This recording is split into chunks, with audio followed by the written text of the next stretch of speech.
آپ حضرات سے ایک بار پھر گزارش کروں گا، 4 مصرے پیش کروں گا اور اس کے بعد قبلہ کو دعوت دوں گا، تھوڑا سا آگے آ جائیں، تھوڑا قریب تشریف لے آئیں۔ پرچم پنجے تنی پاس ادب پرچم پنجے تنی پاس ادب پانی پیاس، یہ علامات ہیں شائستی کیے دل کی اساس۔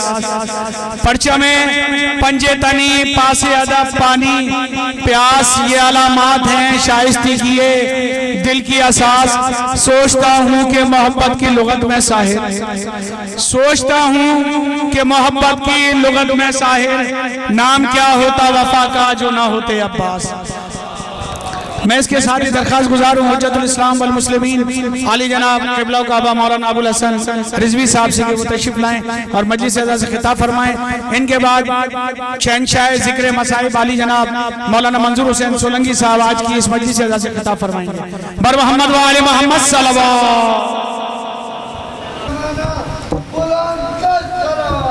اللہم صلی علی محمد و آل محمد۔ ما شاء اللہ ولا حول ولا قوة الا باللہ العلی العظیم۔ بسم اللہ الرحمن الرحیم۔ الحمد للہ رب العالمین، باری الخلائق اجمعین، والصلاة والسلام على اشرف الانبیاء والمرسلین، سیدنا و مولانا ابی القاسم محمد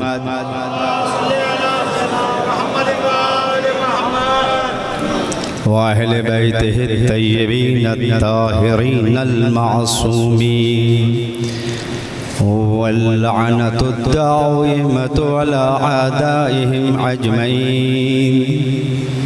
رب اشرح لي صدري ويسر لي أمري واحلل عقدة من لساني يفقهوا قولي۔ بسم الله الرحمن الرحيم۔ اللهم كن وليك الحجة ابن الحسن صلواتك عليه وعلى آبائه في هذه الساعة وفي كل ساعة، وليا وحافظا وقائدا وناصرا ودليلا وعينا، حتى تسكنه أرضك طوعا وتمتعه فيها طويلا۔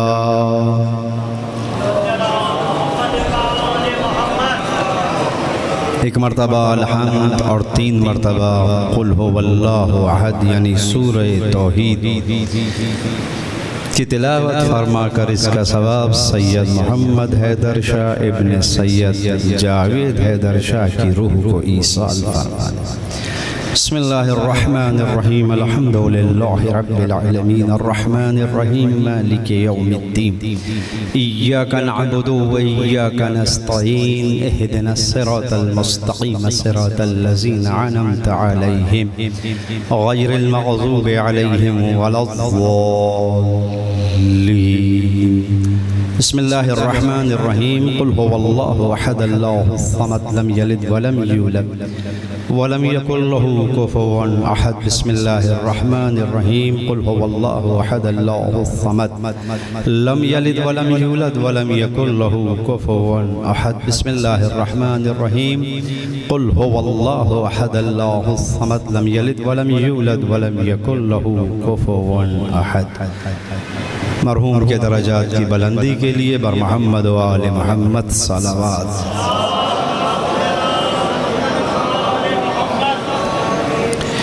ارشاد رب العزت ہو رہا ہے کہ وَجَعَلْنَا مِنْهُمْ أَئِمَّةً يَهْدُونَ بِأَمْرِنَا لَمَّا صَبَرُوا وَكَانُوا بِآيَاتِنَا يُوقِنُونَ۔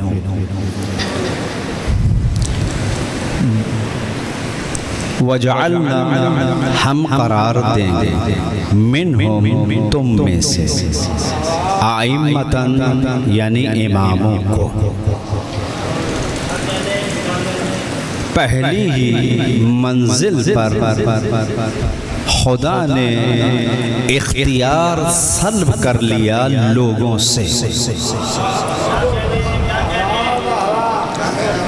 چاہے مسئلہ امامت کا ہو یا مسئلہ خلافت کا، اب لوگوں کو امام یا خلیفہ کہہ کر ادھر سے ادھر پھرایا اور گھمایا نہیں جا سکتا، کیونکہ خدا نے پہلے ہی ان دونوں کو اپنے پاس رکھا ہے. دونوں کو یعنی دونوں عہدوں کو کہ خلیفہ بھی ہم بنائیں گے.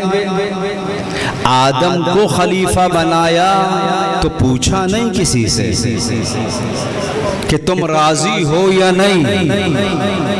اسی طرح امام بنایا تو پوچھا نہیں کہ تم راضی ہو یا نہیں. اگر وہ پوچھ لے تم سے تو پھر وہ خدا کیسا؟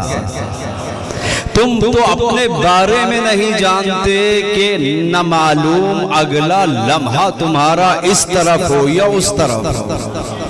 تو جو اپنے بارے میں نہ جانے کہ آئندہ کا لمحہ اس طرف ہے یا اس طرف، تو خدا کیا اس کے عہدے کے اس کے کاندھوں پر یہ عہدہ امامت سجا دے گا؟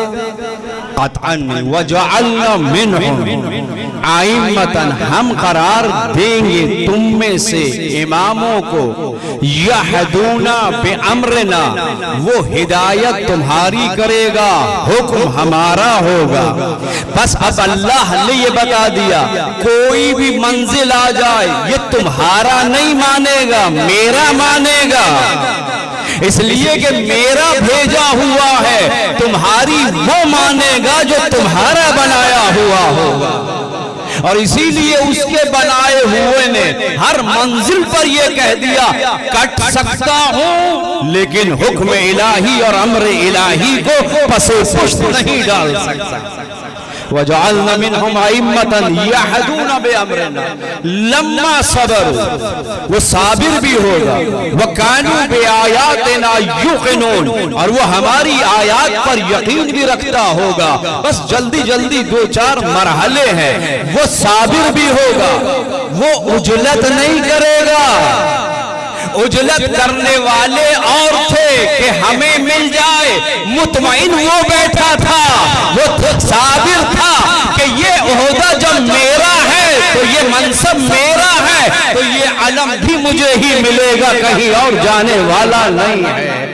صلوات پڑھیں محمد و آل محمد. صابر ہوگا. وَكَانُوا بِآيَاتِنَا يُوقِنُونَ اور یہ ہماری آیتوں پہ یقین رکھتا ہوگا. یقین کے مقابل میں شک، یقین کے مقابلے میں کیا ہے؟ شک. تو بس جہاں شک آ جائے وہاں یقین نہیں ہوگا، اور جہاں شک آ جائے وہ سب کچھ ہو سکتا ہے لیکن امام نہیں ہو سکتا.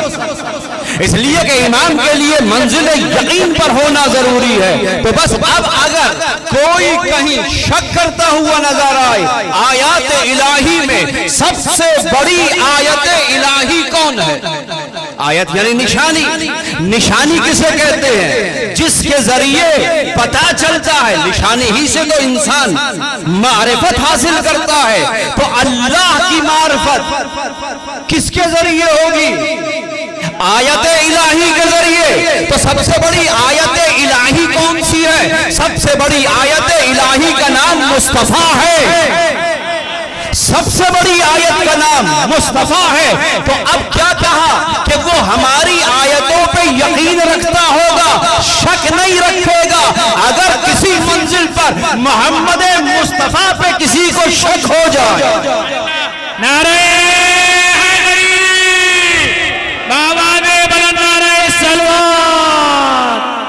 کسی منزل پر اگر کسی کو اس آیت کبریٰ کے اندر شک ہو جائے تو وہ نہ خلیفۃ اللہ ہو سکتا ہے نہ امام من جانب اللہ ہو سکتا ہے. بس جس کو خود خدا اس عہدے سے ہٹا دے تو مصطفیٰ بھی اسے اس عہدے پہ بٹھاتا نہیں ہے. صلوات پڑھیں محمد و آل محمد. اور اس عہدے پہ کون آئے گا؟ وہ آئے گا جو بے مثل ہوگا، اس جیسا کوئی نہیں ہوگا. عزیزو، معرفت کے لیے کما حقہ، دیکھیں معرفت کے درجات ہیں. کوئی 10 درجے کی معرفت، کوئی 20 درجے کی، کوئی 50 درجے کی. کما حقہ معرفت کے لیے کم سے کم اس جیسا ہونا ضروری ہے. یعنی 100% معرفت کے لیے اس جیسا ہونا ضروری ہے، یا اس سے بڑھ کر، یا اس سے بڑھ کر. تو اب علی کی معرفت اگر کما حقہ ہو سکتی ہے مخلوق میں تو وہ ذات مصطفیٰ ہے. وہ ذات مصطفیٰ ہے جو کما حقہ امیر المومنین کو پہچان سکتی ہے. یہ ایک ہی نور سے بنے ہیں، اور یہی نہیں بلکہ جتنے بھی امام ہیں وہ سب کے سب نورانیت کے اعتبار سے ایک ہی نور ہیں. اس لیے تو کہا نبی نے کہ اولنا محمد واوسطنا محمد وآخرنا محمد وکلنا محمد. ہمارا پہلا بھی محمد، ہمارا درمیان کا بھی محمد، ہمارا آخر بھی محمد، ہم سب کے سب محمد ہیں. اب کہنے والا کہتا ہے کہ ایک کا نام محمد ہے، ایک کا نام علی ہے، ایک حسن ہے، ایک حسین ہے، یہ سب کے سب محمد کیسے ہو گئے؟ تو دیکھیے، تو اس منزل کے اوپر ان کے اذہان تک اس دلیل کو پہنچا دوں کہ یہ سب کے سب محمد کیسے ہوئے. دیکھیے قرآن کے کتنے سورے، 114.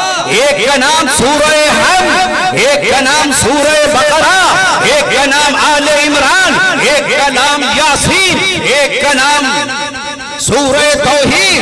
یہ مختلف نام ہیں. کتنے؟ 114. لیکن آپ نے کیا کیا؟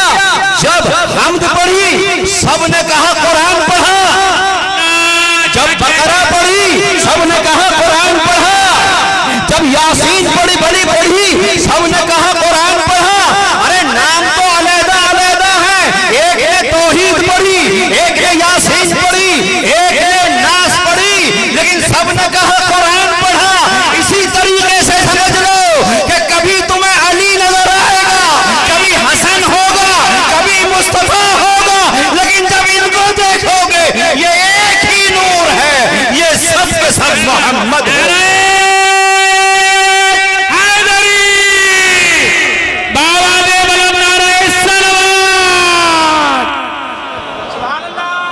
یہ سب کے سب محمد ہے. اور علی، مسئلہ یہی تو ہے، اگر علی کو پہچان لیا ہوتا تو پھر یہ مسائل درپیش نہ ہوتے. اور علی کے لیے کہنے والے نے کہا، کون؟ ابن ابی الحدید معتزلی، علماء اہل سنت کا ایک معتبر نام، جس نے نہج البلاغہ کی 20 جلدوں کے اندر تشریح کی ہے. معرکۃ الآراء اہل سنت کی شروح میں سے ایک شرح کا نام شرح نہج البلاغہ ابن ابی الحدید معتزلی ہے. وہ یہ کہتا ہے اس کے اندر ایک شعر کے اندر کہ دیکھو علی کی وہ ذات ہے جس میں متضاد صفات موجود ہیں جو کسی اور شخصیت میں نظر نہیں آتی. کوئی اگر سخی ہے تو بہادر نہیں، بہادر ہے تو وہ عادل نہیں، اگر عادل ہے تو حاکم نہیں. لیکن علی ہر منزل کے اندر اپنے اندر منفرد ہے، اس سے بڑھ کر شجاع نہیں، اس سے بڑھ کر عادل نہیں، اس سے بڑھ کر کوئی نہیں ہے.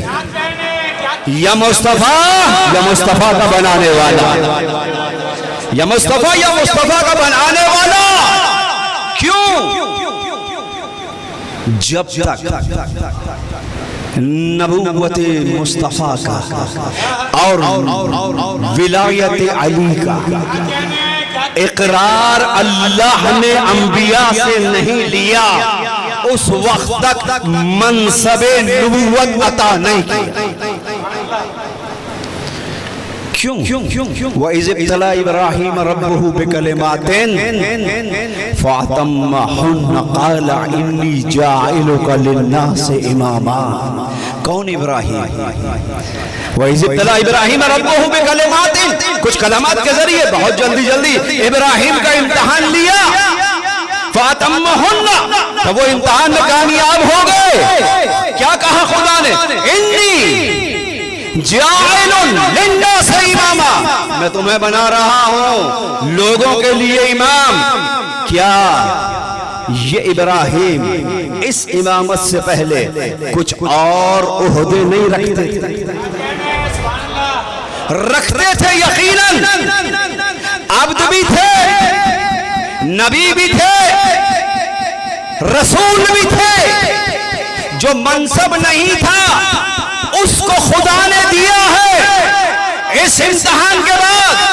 اور اگر یہ منصب نبوت اور رسالت سے کم ہوتا تو ابراہیم کی شان کے خلاف تھا کہ اتنا بڑا امتحان دے کے کوئی چھوٹے عہدے کو قبول کر لیتے. لیکن اللہ نے کہا میں تمہیں امام بنا رہا ہوں. اب کوئی یہ نہ سمجھے کہ ہم نے علی کو رسول سے بڑھا دیا. امام کہہ کے نہیں، سن لو، مصطفیٰ امام بھی ہیں، نبی بھی ہیں، رسول بھی ہیں اور امام بھی ہیں. انی جاعل للناس اماما، میں تمہیں لوگوں کے لیے امام بنا رہا ہوں. اور خلیل بھی تو تھے یا نہیں تھے؟ یقیناً خلیل تھے. خلیل کہتے کسے ہیں؟ درود بھیجے محمد و آل محمد. خوشنودی امام زمان علیہ السلام بآواز بلند صلوات. خلیل کسے کہتے ہیں؟ سادہ سے معنی تو دوست کے ہیں. کیا ہر دوست کو خلیل کہا جاتا ہے؟ نہیں، جس کو خدا ابراہیم بناتا ہے اسے خلیل کہتا ہے، جسے ابراہیم بنایا. اور یہ خلیل کو خلیل بنایا کیوں؟ کتب میں جا کے دیکھیے وجہ خلیلیت کیا. کیونکہ ابراہیم کثرت سے محمد و آل محمد پہ درود بھیجتے تھے، اس لیے ابراہیم کو خلیل بنایا. پر محمد و آل محمد صلوات.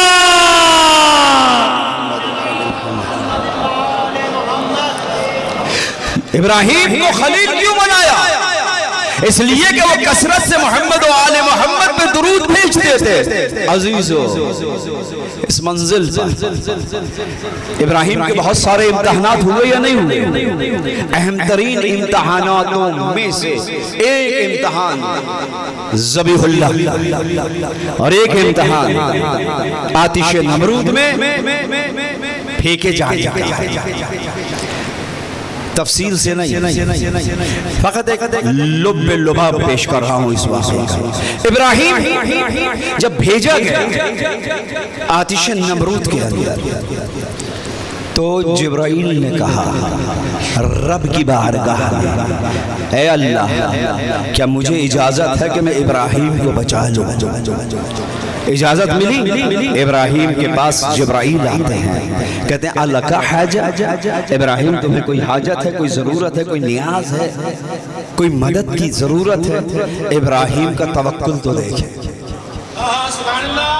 ابراہیم کا توکل دیکھیں. کہا ہے لیکن تجھ سے نہیں، جس کے لیے جا رہا ہوں.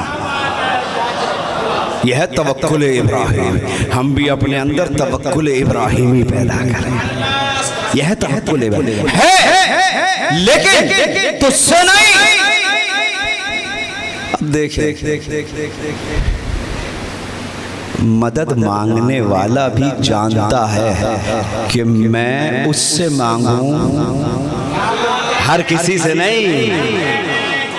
کس سے مانگوں؟ ابراہیم جانتے ہیں مدد کی ضرورت ہے، لیکن جبرائیل تجھ سے نہیں، جس کے لیے جا رہا ہوں وہ بھیجے گا، اور وہ بہتر جانتا ہے۔ اگر خود آ جائے، جسم و جسمانیت سے مبرہ ہے، وہ آ نہیں سکتا، تو اب کسی کو بھیجنا پڑے گا۔ تو کس کو بھیجا کہ جس کی مدد کو خلیل نے قبول کر لیا، یہ بات حل نہ ہوتی، یہ معمہ حل نہ ہوتا اگر مسجد کوفہ سے منبر سے علی نے یہ نہ کہا ہوتا کہ وہ میں تھا جس نے ابراہیم کو آتش نمرود میں نجات دی۔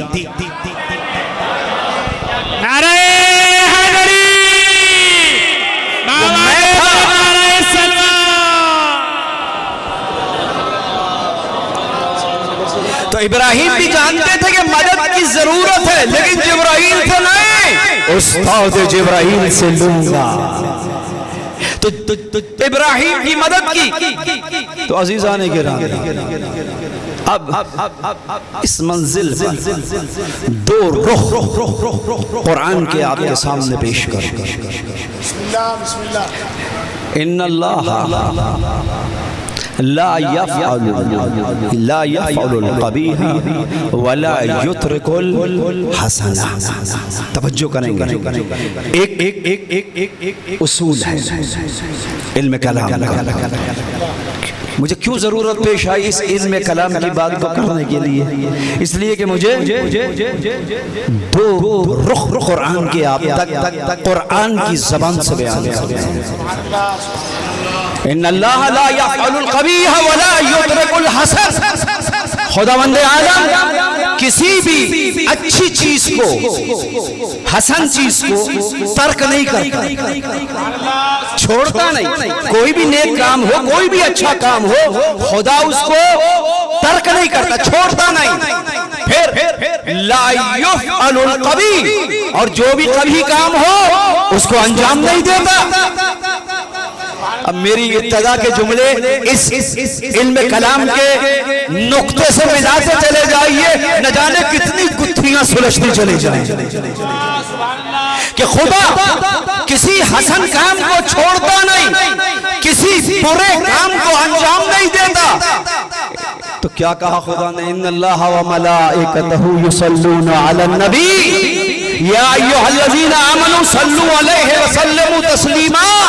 یعنی میں بھی اور میرے ملائکہ بھی محمد و آل محمد پہ درود بھیجتے ہیں، تم بھی بھیجو۔ پتہ یہ چلا محمد و آل محمد پہ درود بھیجنا حسن ہے، نیک ہے، جس کو خدا نے انجام دیا اور حکم دیا کہ تم بھی اس کو انجام دو۔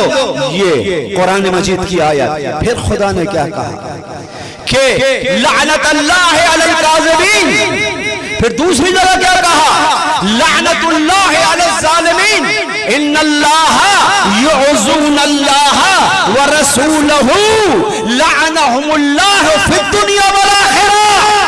کاذبین پہ لعنت، ظالمین پر لعنت، اور ان پر لعنت جو اللہ اور اس کے رسول کو اذیت دیتے ہیں۔ بتائیے، لعنت اگر عمل کبھی ہوتا اللہ اس کو انجام دیتا یا ترک کر دیتا؟ بر محمد و آل محمد صلوات۔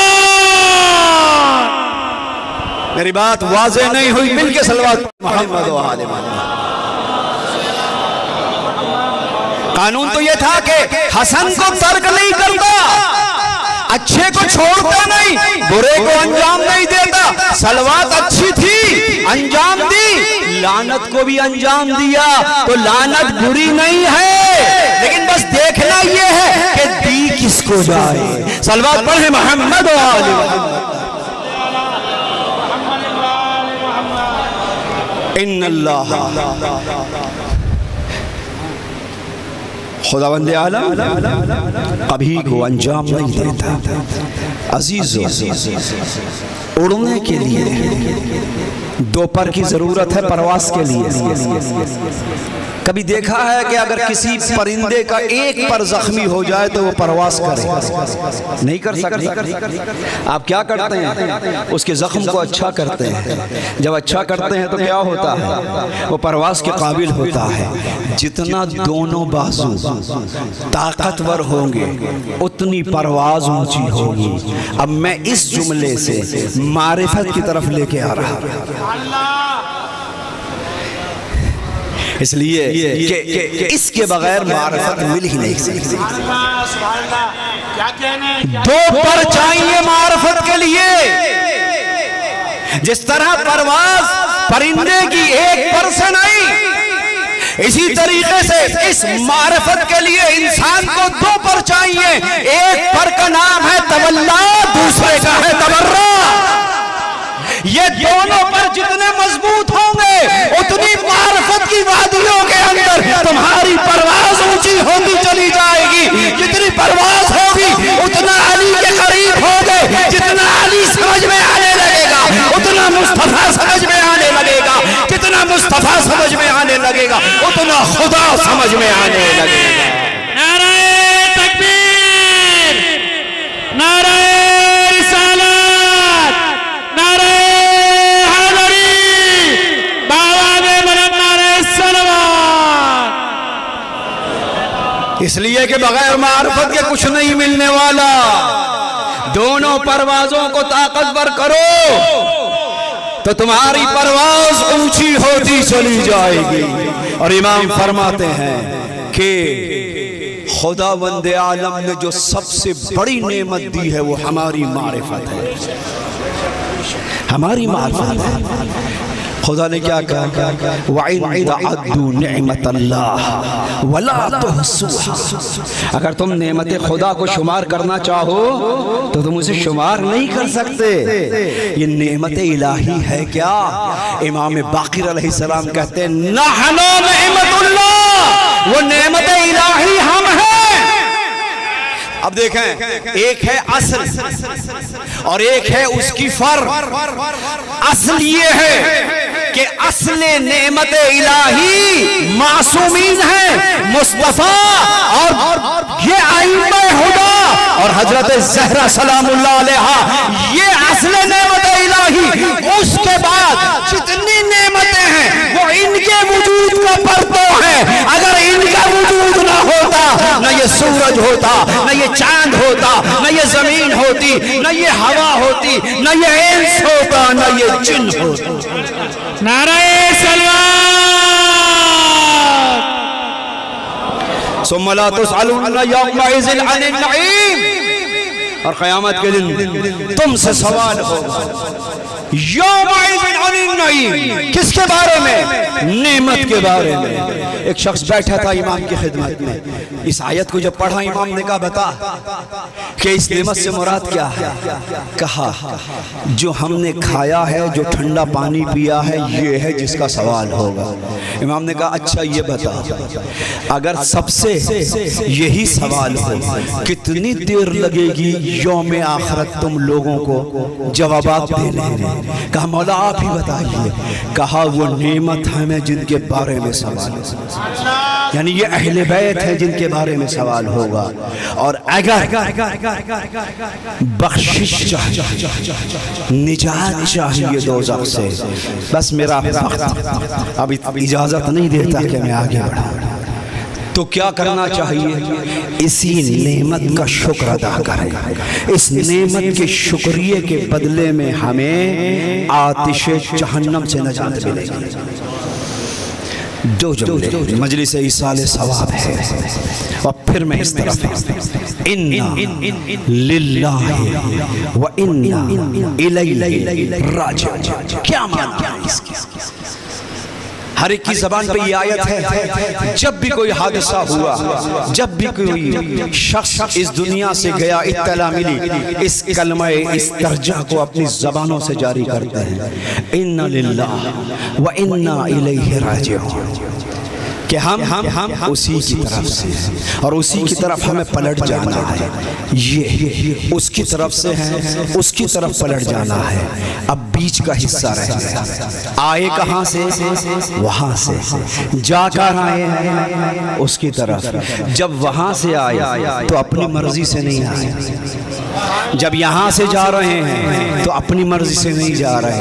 اے اہل خرد, اے اہل عقل, یہ جو بیچ کا عرصہ ہے نا دنیا میں, اس کو بھی اس کی مرضی سے گزار دو.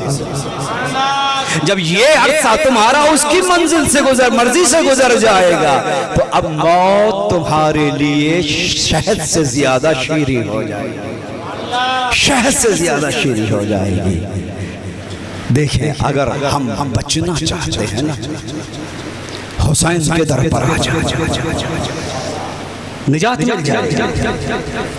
پہلی مثال کیا ہے؟ خود ہے یا نہیں؟ حضرت حر علیہ السلام. کیوں کہا گیا کہ ہزاروں سال کی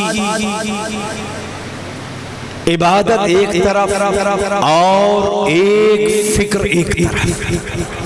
کیوں ایک فکر کو باقی عبادتوں سے افضل قرار دیا؟ یہ معمہ شاید عملی طور پہ حل نہ ہوتا اگر کربلا نہ ہوتا. ایک شب کی فکر نے حر کو کہاں سے کہاں کھڑا کر دیا. اگر نہ سوچتے ہو تو پھر کیا وہ امیر المومنین کے فرزند کا ساتھ دیتے؟ نہیں. حسین کے در پر آ جاؤ. تو حسین کیسا ہے؟ نقش ماحول کا کردار پہ چھانے نہ دیا. نور نے کھینچ لیا, نار میں جانے نہ دیا. وہ ٹوٹا ہوا شیشہ تھا جسے سرور نے ایسا جوڑا کہ کوئی بال بھی آنے نہ دیا. یہ ہے حسین. آئیے ربط مسائل. کون حسین؟ سلیمان اعمش. یہ کوفے کا رہنے والا ہے.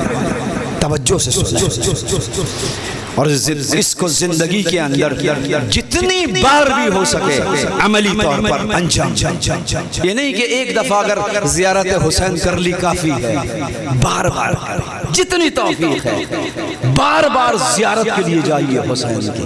کیوں؟ زیارت کی حسین کے لیے رسول آتے ہیں. ایک شخص ہے سلیمان اعمش, کوفے کا رہنے والا. اس کے برابر میں ایک شخص رہتا ہے جو اہل بیت کا موالی محبت رکھتا ہے, اہل بیت کو چاہتا ہے. یہ آتا ہے سلیمان اعمش کے پاس, گفت و شنید ہوتی ہے, ایک عرصے سے پڑوسی ہے. کہتا ہے کہ بتا تیرا حسین کی زیارت کے لیے کیا نظریہ ہے؟ کہا زیارت بدعت ہے, ہر بدعت گمراہی ہے اور ہر گمراہی کا نتیجہ جہنم. اس نے یہ کہا. جب اس نے یہ کہا اسے بہت غصہ آیا. جب یہ اٹھا اس نے ارادہ کیا کہ میں صبح دلائل پیش کروں گا اس کے سامنے, اگر یہ نہیں مانا میں اسے قتل کروں. یہ کہہ کے سو گیا. سو کے اٹھا, علی صبح پہنچتا ہے سلیمان اعمش کے گھر. دق الباب کیا, دروازہ کھٹکھٹایا. بیوی نے پوچھا کون؟ کہا میں سلیمان اعمش ہوں. کہا کیوں آئے ہو؟ کہا تیرا شوہر کہاں ہے, اس سے ملنا ہے. کہا وہ کربلا چلا گیا. وہ کربلا چلا گیا. کہا اچھا. اس نے سوچا ساری رات کے اندر ہوا کیا ہے. یہ یہیں سے کربلا جاتا ہے کوفے سے. جا کے دیکھتا کیا ہے کہ حسین کی دہلیز کے اوپر زمین پر سر رکھے ہوئے خدا کی بارگاہ کے اندر راز و نیاز کر رہا ہے. سلیمان اعمش کھڑے ہوئے, اس کے سرحانے کہا یہ اٹھے گا تو میں پوچھوں گا. کچھ دیر کے بعد اس نے سر کو اٹھایا. جب سر کو اٹھا لیا پوچھا رات تو منکر تھا, آج زیارت پہ کیا آیا؟ کہا مجھے منکر نہ کہہ, میری تذلیل نہ کر. کہا ہوا کیا؟ کہا جب تو چلا گیا اور میں سویا ہوں, میں نے خواب میں دیکھا کہ کچھ افراد ہیں, ان افراد میں کچھ نورانی ہستیاں ہیں. میں نے ان لوگوں سے پوچھا یہ کون ہے؟ ایک نے کہا یہ مصطفیٰ ہے, دوسرے نے کہا یہ علی مرتضیٰ ہے, ایک نے کہا یہ حسن مجتبیٰ ہیں, اس سواری میں فاطمہ اور خدیجہ. کہا یہ جا کہاں رہے ہیں؟ کہا یہ کربلا حسین کی زیارت کو جا رہے ہیں۔ اسی اثنا میں آسمان سے اوراق ورق کاغذ جو تھے وہ آسمان سے زمین پر آنے لگے، جس پہ کچھ لکھا ہوا تھا۔ اس نے پوچھا کہ یہ اوراق ہیں، یہ زمین کے اوپر گر رہے ہیں، یہ کیا ہیں؟ کہا یہ ان لوگوں کے نام ہیں جو حسین کی زیارت کو جاتے ہیں اور خدا نے آتش جہنم سے انہیں آزاد کر دیا۔ خدا نے آتش جہنم سے انہیں آزاد کر دیا۔ اس نے کہا کہ کیا میرا نام بھی ہے؟ کہا نہیں، تیرا نام نہیں ہے۔ کہا ہو سکتا ہے؟ کہا جو بھی زائر حسین ہوگا اس کا نام لکھا جائے گا۔ بس اس کا میں دیکھنا تھا، اٹھا اور میں اس در پہ آ گیا۔ دیکھا آپ نے، حسین وہ ہے، حسین کہ جو تمہیں آتش جہنم سے بھی نکال کے لائے گا۔ عزیزو، اس حسین کی محبت کو دل میں اور زیادہ کر، جتنی محبت حسین زیادہ ہوتی جائے گی اتنا آنکھوں سے آنسو زیادہ بہنے لگے گا، اتنا ہی دل نرم ہوتا رہے گا۔ حسین کون ہے؟ انا قتیل الابرار، انا قتیل الابرار، میں وہ ہوں جسے رلا رلا کے مارا گیا۔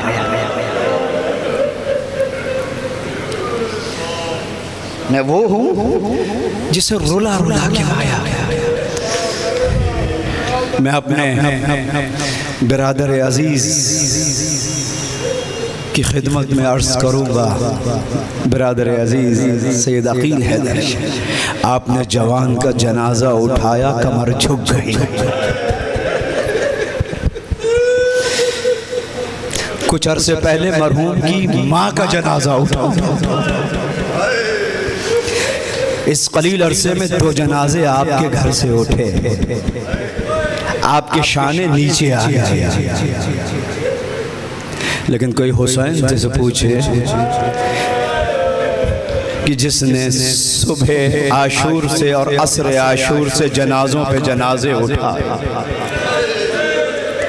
کبھی اکبر کا جنازہ 18 برس کا علی ہے، کبھی اول محمد کا، کبھی قاسم کا پامال لاشا، اور کبھی عباس کے لاشے پہ پہنچے یہ کہتے ہوئے الان انکسر الظہری، عباس تیرے مرنے نے میری کمر کو توڑ دیا۔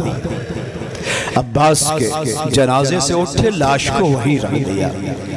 عزیزو، حسین نے آپ کو 2 مقامات پہ یاد کیا، اور جو مصیبت میں یاد کرے نا، اور جس کو یاد کرے تو سمجھ لو وہ حسین کے نزدیک کتنا عزیز ہے۔ جب آتے ہیں نا رخصت کے لیے سید الساجدین کے پاس، کہتے ہیں بلغ شیعتی انی السلام وقل لهم ان ابی مات غریبا، اے سید سجاد میرے شیعوں کو میرا سلام کہہ دینا۔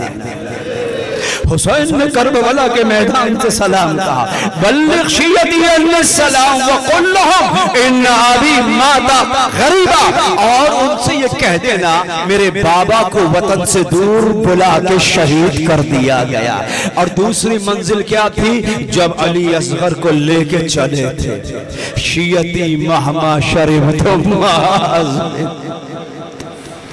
فاذکرونی، اے شیعو جب ٹھنڈا پانی پینا تو یاد کر لینا، کب؟ جب ٹھنڈا پانی میں اصغر کے لیے کیسے سوال آپ کر رہا، علی کا بیٹا سوال آپ کرے اصغر کے لیے، اتمام حجت کر رہا ہے، لیکن ظالموں نے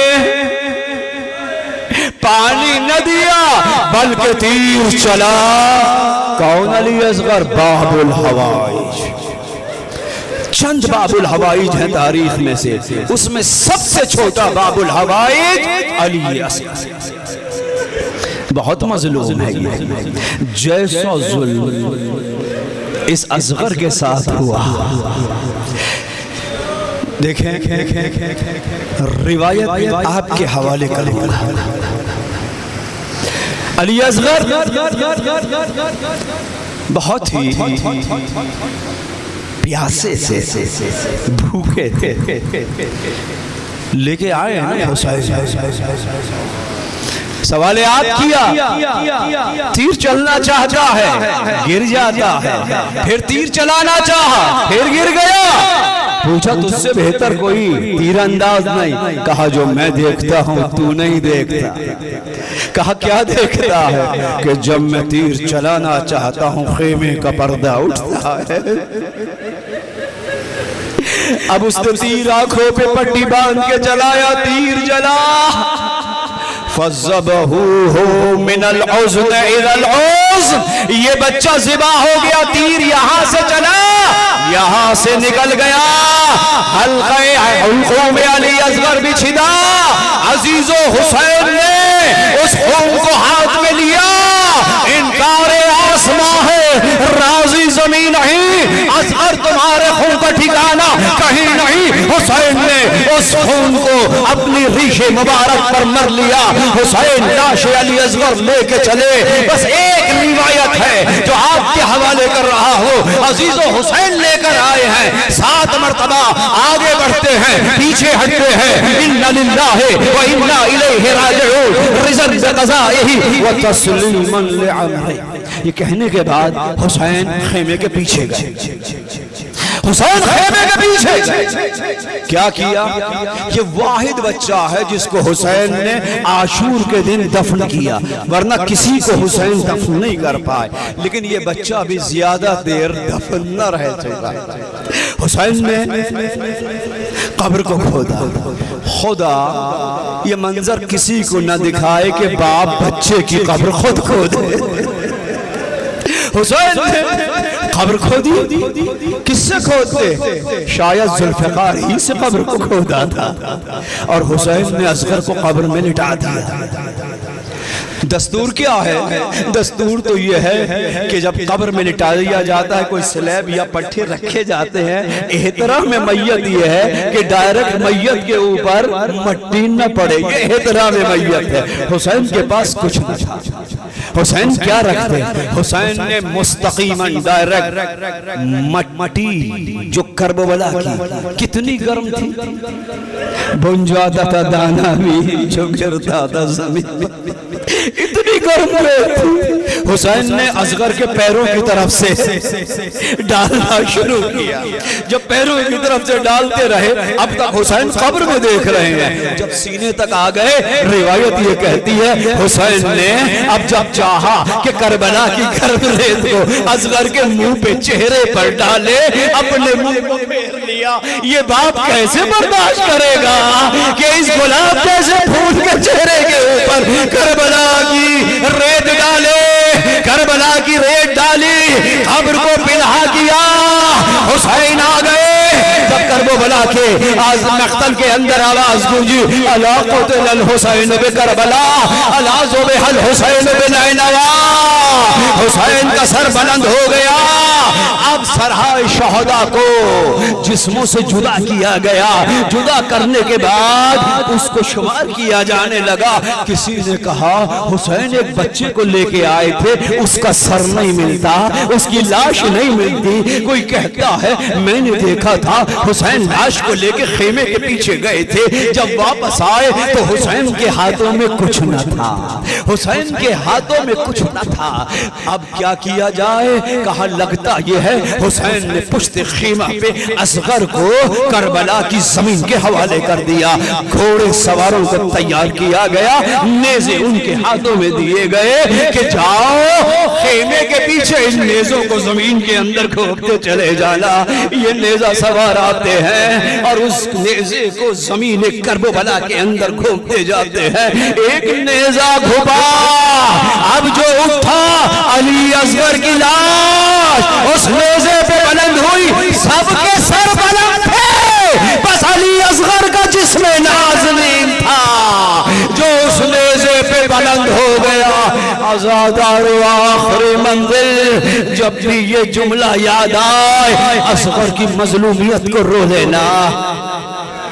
کون سا جملہ؟ سب کے ساتھ یا تو تلوار سے جدا ہوئے یا خنجر سوائے علی اصغر، نہ تلوار سے خنجر سے، پھر کس سے جدا کیا؟ کہتے ہیں علی اصغر کا گلا اتنا نازک تھا کہ نہ تلوار کی ضرورت پڑی نہ خنجر کی، ظالم نے اصغر کی گردن کو لیا، مروڑ کے اصغر کی گردن کو مروڑا، سر جسم سے جدا کیا۔ یا صاحب الزمان، دیکھئے کس طریقے سے اکبر اصغر کے جسم سے۔ وَسَيَعْلَمُ الَّذِينَ ظَلَمُوا أَيَّ مُنقَلَبٍ يَنقَلِبُونَ إِنَّ لِلَّهِ وَإِنَّا إِلَيْهِ رَاجِعُونَ۔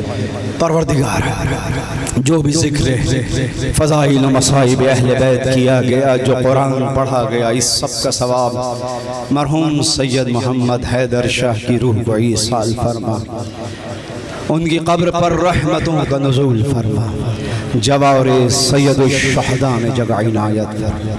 جس نے مجھ سے دعا کے لیے کہا، خصوصاً آخر میں میرے برادر محترم نے دعا کے لیے کہا، پروردگارہ ان سب کی دعاؤں کو، آپ کی دعاؤں کو، میری دعاؤں کو حسین کے صدقے میں درجہ قبولیت عطا فرما۔ ظہور امام تعین۔